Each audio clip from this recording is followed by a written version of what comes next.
Oras at pasensya ng mga motorista at pasahero ang nauubos tuwing may ipit sa traffic.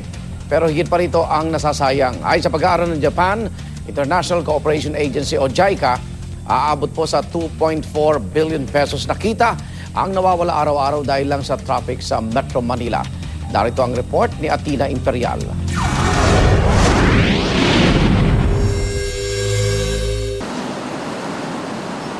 Pag sumapit na ang alas 6 ng umaga, umpisa na ng mabigat na daloy ng trapiko sa Kamaynilaan.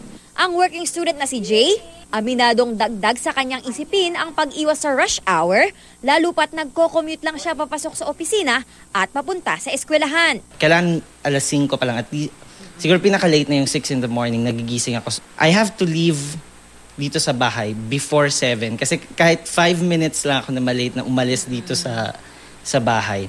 Sobrang laki na nung magiging disparity ng oras ng travel time ko. Dahil kailangan maagang makaalis sa bahay at sa opisina para maiwasan ang matinding traffic, napapansin daw ni Jay na mas napapagastos siya sa ganitong sitwasyon. Kailangan kumain ako sa office na so that yun nga, malesen yung preparation time ko. So additional cost yun. Pag papuntang school na ako kasi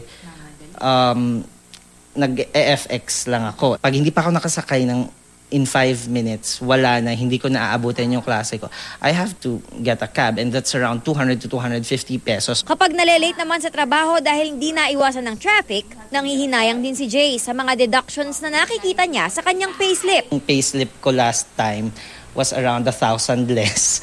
Yung gravity niya, hindi ko man masyadong maramdaman, pero kapag ina-analyze ko, may nawawala sa akin na dapat sana hindi.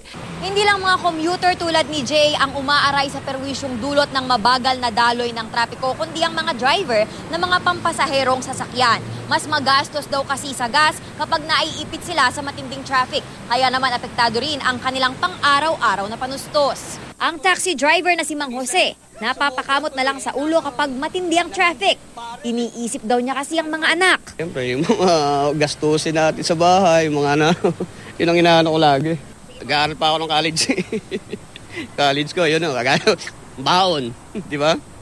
Malakas sakit sa ulo rin pag wala kang iuwi sa pamilya mo. Kwento ni Mang Jose, halos kalahati raw ang nababawas sa kinikita niya kapag ma-traffic. Pag walang traffic, nakaka-1,000. Pag may traffic, malaki na yung 500 eh. Dagdag pa ni Mang Jose kapag matindi ang traffic sa kanyang pagpasada.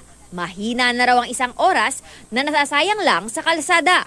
Sa ngayon, aasa na lamang sila na ang mahaba-habang pila ng mga sasakyan at malapagong na usad ng trapiko ay ginhawa at mabilis na asenso ang patutunguhan balang araw. Para sa unang balita, Athena Imperial reporting.